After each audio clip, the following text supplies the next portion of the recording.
Une semaine après avoir franchi sans encombre l'étape du Sénat, la proposition de loi relative à l'agriculture portée par les sénateurs Laurent Duplomb et Menonville est soumise à l'examen ce mardi à l'Assemblée nationale. Ce texte qui vise à alléger les contraintes administratives pesant sur les agriculteurs, mais aussi parmi les dispositions les plus controversées, la réintroduction d'un insecticide à impact environnemental.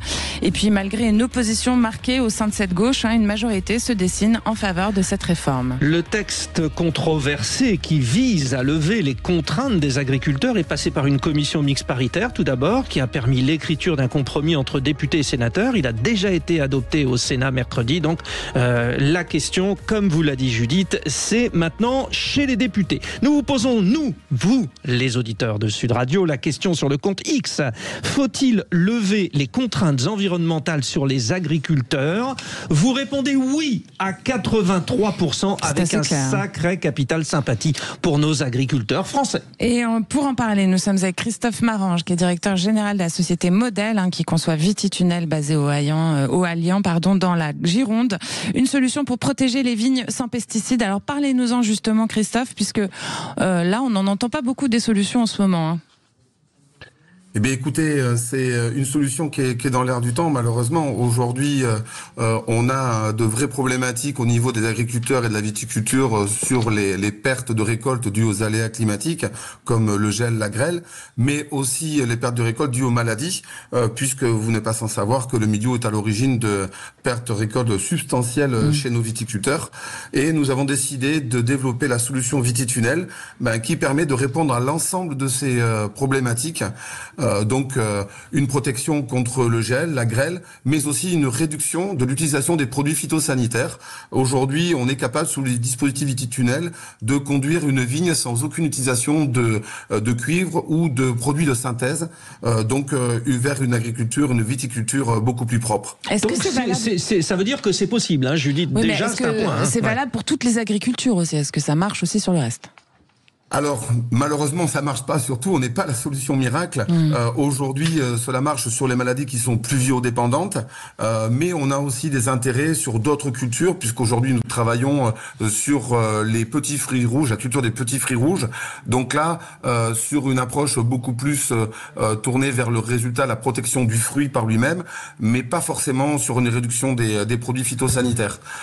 Aujourd'hui, toutes les utilisations des produits qui sont utilisés en agriculture le sont pour sécuriser les rendements et sécuriser surtout le chiffre d'affaires de nos agriculteurs qui, sans ça, n'existeraient plus aujourd'hui. Alors n'hésitez pas surtout à réagir au 0826 300 300 pour nous donner votre point de vue. Ce qu'il faut dire, et revenons à l'actualité, il y a cette colère qui est toujours très présente de la part des agriculteurs. Vous, nos vraies voix, à savoir Nathalie Lebas et puis Pierre-Yves Martin, est-ce que finalement vous vous dites comme il y a une colère, il faut mieux calmer tout le monde et que c'est avant tout de la diplomatie politique? Oui ou non, Nathalie Lebas? Pour moi, c'est avant tout une question de justice. On ne peut pas imposer à nos agriculteurs des règles différentes de nos voisins européens. Aujourd'hui, nos voisins européens ont la capacité d'utiliser ces produits jusqu'en 2033. Alors, j'entends qu'il faut prendre des précautions pour la santé publique des uns et des autres. Mais aujourd'hui, on a aussi la possibilité de manger bio pour ceux qui le souhaitent. Et pourquoi tout le monde ne mange pas bio ? Aussi pour des raisons économiques. Et la question de l'agriculture avec des rendements, c'est aussi la question de donner à manger à tout le monde. Pierre-Yves Martin, compréhension de cette colère des agriculteurs. C'est vrai que l'Union européenne ne nous aide pas dans cette histoire. Non, et c'est une vraie question qui est posée à notre pays, à notre peuple et à notre souveraineté alimentaire. C'est: est-ce qu'on fait le choix de donner la priorité aux agriculteurs parce que sinon, comme le rappelait Nathalie, il y a un sujet de concurrence avec les autres pays européens où les agriculteurs français ne peuvent pas s'aligner, et donc du coup il y a un vrai enjeu économique. Donc est-ce qu'on donne la priorité aux agriculteurs, ou est-ce qu'on donne la priorité à l'enjeu environnemental? Et donc du coup c'est aussi un choix, c'est aussi une question de choix de société et de modèle qu'on veut privilégier. Mais ce choix-là, cette investigation-là, elle doit être faite par tous, dans un climat apaisé. Or, le sujet de tension avec l'agriculture,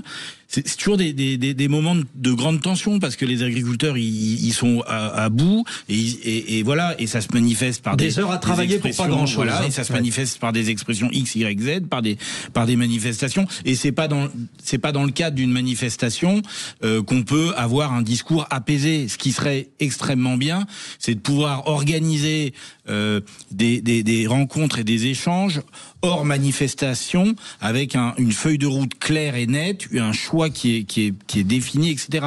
Ce qui avait été fait en début 2025, en février 2025, il y avait des mesures qui avaient été prises et qui ont finalement été remises en cause par le Conseil constitutionnel en mars 2025. Et donc du coup tout ça déboussole les uns et les autres, et donc du coup il faudrait encore une fois donner une feuille de route stable et faire un choix de société sur ce qu'on veut en priorité. Christophe Marange, Greenpeace a appelé dans un communiqué à voter contre ce texte toxique pour la santé publique et l'environnement. La question qu'on peut se poser, c'est pourquoi est-ce qu'on doit avoir à choisir entre notre santé et le droit de tous avoir à manger, et comment ça se fait que des solutions telles que vous finalement prennent pas le pas à un moment donné, peut-être parce que c'est pas adaptable partout. En fait, on ne devrait pas avoir à se poser la question. On ne devrait pas avoir à choisir entre l'environnement et se nourrir. Ouais. Malheureusement, on est confronté à des réalités. Pourquoi des solutions telles que nous n'émergent pas plus vite? Tout simplement, je pense que déjà, on est dans un système qui est assez conservateur, et surtout, il faut démocratiser des solutions qui amènent des résultats qui sont totalement différents de ce qu'on voit aujourd'hui, avec des systèmes de culture qui sont basés très souvent sur le rendement.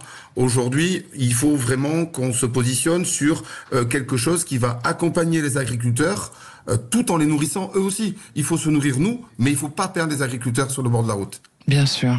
Merci beaucoup. Merci Christophe Marange. Je rappelle que vous êtes directeur général de la société Modèle, qui conçoit Vititunnel, qui est basée au Haillan en Gironde. Et d'ailleurs, je recommande à tous les viticulteurs d'utiliser votre solution qui est 100% éco-responsable.